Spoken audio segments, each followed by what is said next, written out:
Hi friends, இன்றைக்கி Monday மீன் வாங்கினான்னு பார்க்கலாம் வாங்க. மணத்தக்காளி கீரை கடையில், அதுக்கப்புறம் பீன்ஸ் பொரியல், வாழைக்கரோடு ஃப்ரை பண்ணி வச்சுருக்கேன். செம்ம டேஸ்ட்டாக இருக்கும். இதுக்கு காம்போ அடிச்சிக்க முடியாது. சாம்பார் கீரைக்கெல்லாம் சூப்பராக இருக்கும்.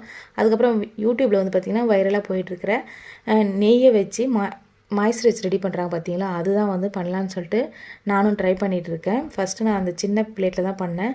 பட் எனக்கு வெளியெலாம் வருதுன்னு சொல்லிட்டு சில்வர் பிளேட்டுக்கு மாற்றிட்டேன்.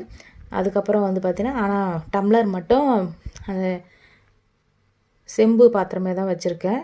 ஸோ இந்த மாதிரி 100 டைம்ஸ் வாஷ் பண்ணுன்னு சொன்னாங்க. ஸோ நானும் ட்ரை பண்ணிகிட்டே இருக்கேன். ஒரு 2 hours கிட்ட ஆச்சு. 100 டைம் வாஷ் பண்ணான்னு சொல்லிட்டு நான் கவுண்ட் பண்ணல. ஓரளவுக்கு க்ரீம் மாதிரி வந்தோடனே நான் எடுத்துட்டேன். ஏன்னா கையெல்லாம் வலிக்க ஆரம்பிச்சிருச்சு. யூஸ் பண்ணி பார்த்துட்டு எப்படி இருக்குதுன்னு சொல்லிட்டு நெக்ஸ்ட் வீடியோவில் சொல்கிறேன். இந்த மாதிரி ஒரு பாக்ஸில் போட்டு நான் ஃப்ரிட்ஜில் தான் வச்சு ஸ்டோர் பண்ணி வச்சுருக்கேன். அதுக்கப்புறம் நைட் டின்னருக்கு பார்த்திங்கன்னா சிக்கன் குழம்பு, இட்லி, தோசை, இதுதான் இன்றைக்கி நைட் டின்னருக்கு. இந்த வீடியோ பிடிச்சா மறக்காமல் சப்ஸ்கிரைப் பண்ணுங்கள்.